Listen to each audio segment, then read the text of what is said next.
When you speak English, you're forced to make a decision within 3 seconds of meeting someone.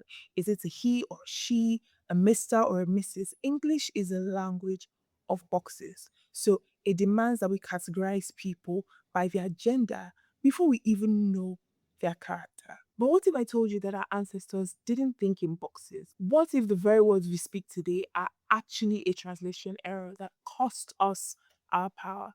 In this video, we are unlearning the English language. We're looking at how our mother tongues were naturally feminist even before the West had a word for it.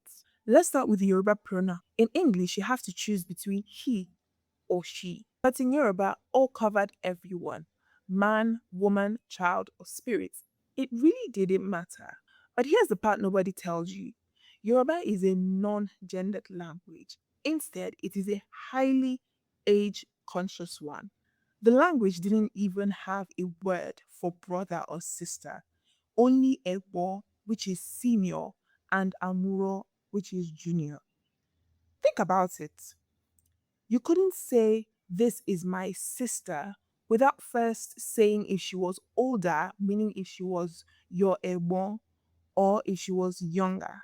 Gender was so irrelevant in our social structure that our ancestors didn't even bother to invent words for it. So seniority was the only currency. A woman who was an elder had more manhood in terms of power, of course, than a young man. But the thing is, English forced us to see the difference where normally we saw connection and respect. Now let's look at the East, the Igbo language. Just like Yoruba, the Igbo pronoun ya is gender neutral. It means he, she, it, all at once.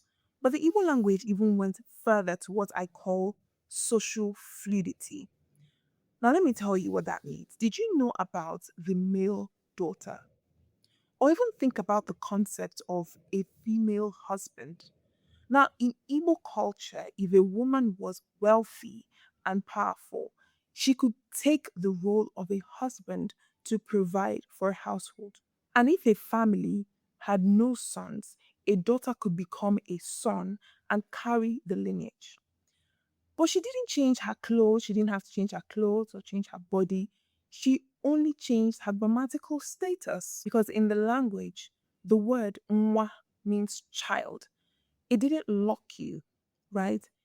It didn't lock you into a gendered box.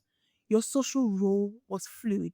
You could be a woman by birth, but a lord by status. And of course, when the British arrived, they saw this and called it perversion. They couldn't handle a world where a husband was a title of power, not just a male label. This didn't just happen in Igbo and Yoruba. Even in the Edo language of the Benin Kingdom, the word Iro covers them without, a gendered split.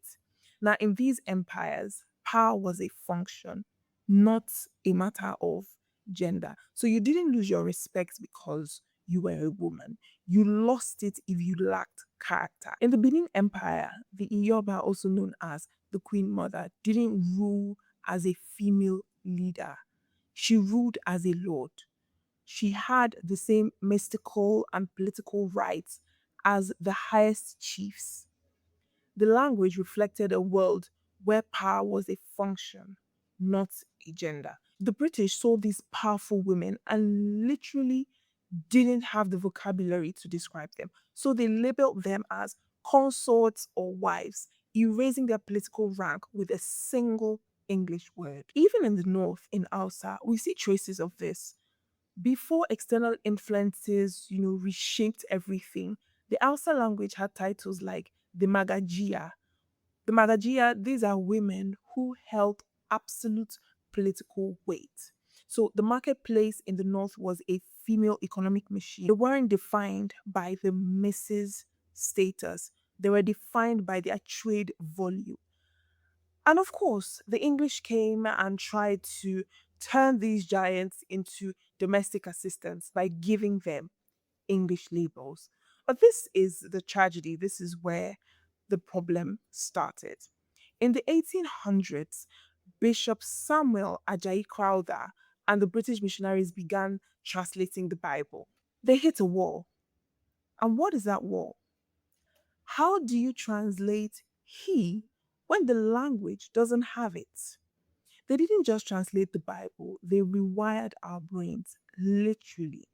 They took our gender neutral heritage and chopped it into pieces to fit a Victorian world that couldn't handle a woman who was just a person. They taught us that man was the default and woman was the after. Think about your name. In our original cultures, you didn't lose your identity when you were married. You were always a daughter of your father's house and you kept your identity. But the English, they brought the title Mrs., a label that literally defines a woman by her relationship to a man. It turned us from individuals to property. So, the next time someone comes to you and tells you that gender neutrality is a Western woke idea, tell them no. It is actually an ancient African idea.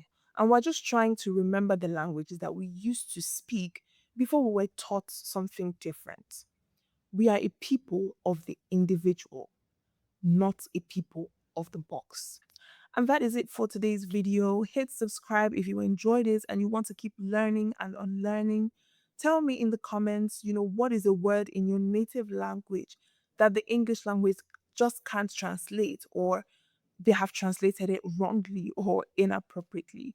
Don't forget to like, comment, subscribe, and share. And I'll see you in my next video. Bye.